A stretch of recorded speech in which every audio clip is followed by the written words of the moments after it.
introductory something called plane geometry. Okay? So what I want to do is everybody get out the paddle pop sticks, and we're just going to do a bit of prior knowledge, things that you've done before. So we're going to make some shapes with those. So if you get into your groups of 4 and make as many shapes as you can remember out of your paddle pop sticks, and we'll talk about them in 2 minutes.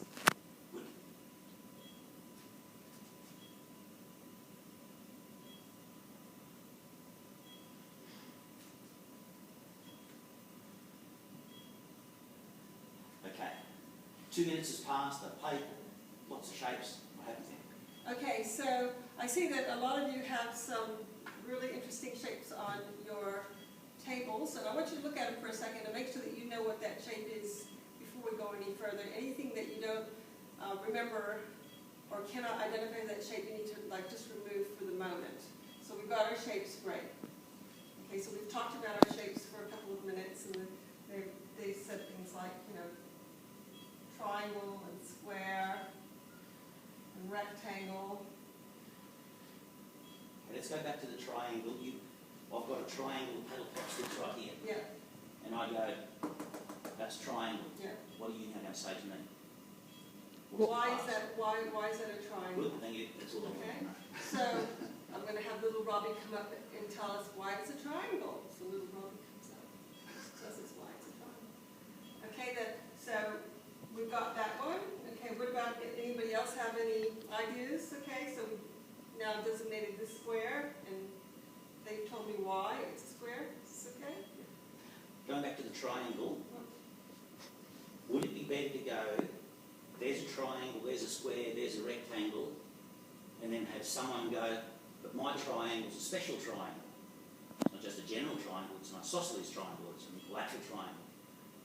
Should I do all the triangles first, and then all the rectangle square shapes, and then all whatever else might come out, or should I go triangle, square, rectangle, just to identify all the shapes first, and then go back to the triangle and perhaps develop that more?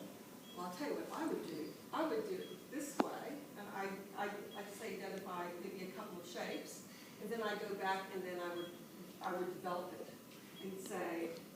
How many shapes would you do before you stopped that and went back and developed the first one? 3 or 4. Why wouldn't you go further? You could, because Theoretically speaking, It overload their cognitive. overloads their working memory. How many things can they remember as individual things? 7, 5. That's generous. 5 is probably closer. Yeah, that's good. Your first, 3. yeah, no. Your first answer is good, but that's the sort of thing you need to think about. When they're starting to throw these things up, if you get past about 3 or 4 things, any more than that is probably too many. That's if you were taking the approach that you were doing. Good. Okay, so I'm trying to keep it really simple here. Yep. And then, okay, so we've done that. We've gone to square. We've kind of decided that, yeah, okay, I'll have to do the same length in that square. And then rectangle. And we'll probably just leave it instead of going through different kinds of rectangles and stuff. If they know the names of it, that's fine. If not, that's fine too. Because this is just picking their prior knowledge. Okay, and then I would introduce some standard notations and say there's, as with everything in math, we have little. This notation they should already know, or is it new? They should already They know should it. know most of it. Good. No, that's good. And I was so hoping that's what you said. I'd ask the class, does anybody remember any standard notations you might use, like, let's say, with a square? And what would you say about the square? Or the rectangle? And we'd go through it. And hopefully we would come up with things like parallel and perpendicular. Maybe even angle. So without getting into it. And then I might introduce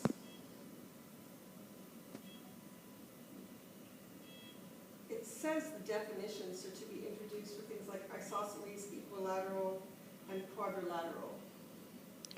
So then I would start introducing those and then have them, how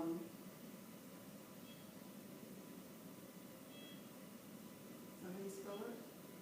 Yep.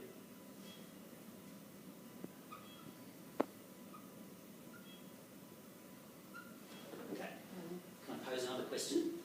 Yes, sir. At the end of the lesson, when they walk out of the room, should they have something concrete that says a square or an isosceles triangle, this is its definition, this is the properties, that's a key word that needs to come up, properties of that figure that make it an isosceles, that they have that all in hard copy? It should be all in their workbooks that they keep for themselves, and at the end of the day, they do the reflection of what they've learned. And When does it go into the workbook? it goes in as we're working. Okay. I would put them in, as they're working in their groups and stuff, or I don't know about students taking notes, but students take notes, they work in books, I'd probably also pass something out for them. Could have them on a butcher's piece of paper, just sticky tape paddle pop sticks on, and then go, okay, prove it's this, prove it's that, and sticky tape that up on the wall or something. My thinking is this. The question at issue here is while you're doing this and they're doing their activities, they're also writing. Oh, yeah. Is that a good idea or isn't it? Well, Thinking cognitive load. I have to write to remember stuff. So, Okay, we'll come back to that statement in a minute. it's- Are you trying? I always write, number one, to keep me awake. I've got to do something to keep me focused and keep me awake. Yeah, they're already doing the paddle pops Yeah. and they're Yeah. and holding things up. And John, go over there. There's a shape there. Do you know what that shape is? Yep, I know what that shape is. What is it? It goes, moving around. People are doing these things. The question, the issue that I raise is, what's the purpose of this lesson? Remember, it's the start of the process. The purpose of this lesson is to engage the students and to assess them as to what they already know And activate. and activate their schemas. Yes. Are they required to learn anything? No. Well, if they don't remember something that they're supposed to know, because that's like learning or remembering, but normally an introduction to something like this would be mostly what they already know. Good. So why are they writing? Why not do the activity and activate the schema, and as they walk out the door, have a piece of paper which you've just put all this standard definition on using the language you require, and just hand one to them? I would put this on a web page that the student chooses, that students all have access to. Good. I put this kind of stuff on a web page. I've seen also screenshots put up from a smart board Yeah. that we don't have. That the the teachers will actually put all the lectures up on a web page. So all the written stuff that goes into the smart board, but I would definitely have it available on a web page. The reason I'm raising these questions is to get across a couple of ideas about cognitive load.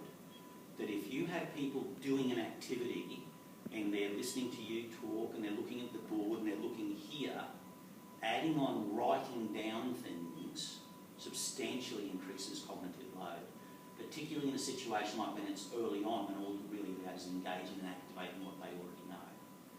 So, generally speaking, from a cognitive load perspective, you try to separate those two processes. They think and they act and they do, and you have them, engaging with all these ideas, getting their creative minds thinking. As soon as they have to stop that and write, that's a different load, which is very hard for a lot of people to maintain. Now, I'm not suggesting for a second you can completely separate the two, but it is just something to think about, right? Good. You've now finished the first lesson. You've gone through the whole process of introducing all of this. They played with their paddle pop sticks. Great idea, by the way. Your argument about how you would do it was very good. You're now 3 lessons done. what sort of thing would you be doing then? Like where, all of this stuff that you're doing here, where is that leading to? We didn't look that far down the syllabus. Okay, thinking now, where do you reckon, because remember, you know, there's the old classic two parallel lines with a transversal. Yeah. That's sort of ultimately where you end up, and you talk and you think about the whole purpose of plane geometry. What's the one big idea that you want them to get out of this plane geometry? See, what they learn all this stuff is, in my view, completely pointless. It's important that they know it, but it's just like learning. 2 + 2 is 4. What's the thing, the higher level thinking that you're trying to get them to at the year 11 level? The concept of a geometrical, that's a P, Problem? no, R, O, O, F, proof. What is a geometrical proof? It is a logical constructed argument using properties or geometrical properties to establish something. And you want them thinking that big picture thing. So when you come into this sort of task, so notice when you come in here, and this is what happens when you read the syllabus and work really strongly from the syllabus. The syllabus tells you the content of what they need to know. It doesn't often tell you the big picture thing which you're trying to get them to. If a person knows or doesn't know this, isn't as important as them at year 11 level being able to think along the lines of a geometrical proof and using properties and geometry to establish things. Now, considering Doesn't want me to overlay by. Yep, good. So, considering, let's say see, when you enter something like this, what a lot of people do is they get out the syllabus and they go, that's all the stuff they've got to learn, and then they start teaching them the content.